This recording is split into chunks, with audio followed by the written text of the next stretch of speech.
Palamenti eddako egenda kukuba ebirayiro byayo mu mwezi ogwokutaano omwaka guno. Wabula ababaka abalondebwa okukiikirira NRM bo nga tebannaba kulayira bagenda kutwalibwa e Kyankwanzi mu ttendekero lya National Leadership Institute okutandika n'olwokusatula wiiki ejja era nga bakumalayo wiiki ssatu.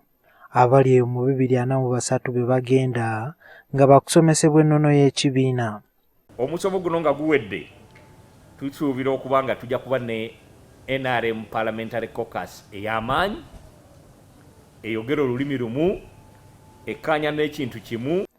Ababaka bali mu palamenti ey'ekkumi nga bayitamu okukiika mu palamenti ey'ekkumi si baakugenda nga bakusigala nga bakola emirimu gya palamenti.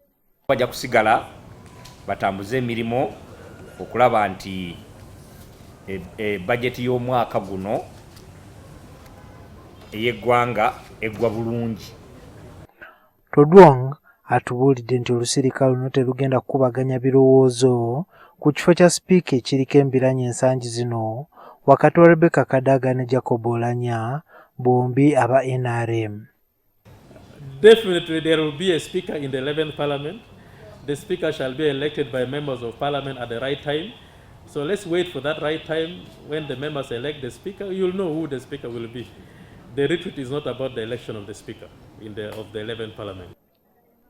Tukitegedde nti olukiiko olw'oku ntikko olwa SEC mu NRM nalwo lugenda kubeerayo. Kinajjukirwa nti Rebecca Kadaga ne Jacob Oulanyah bombi ku lukiiko luno batuulako.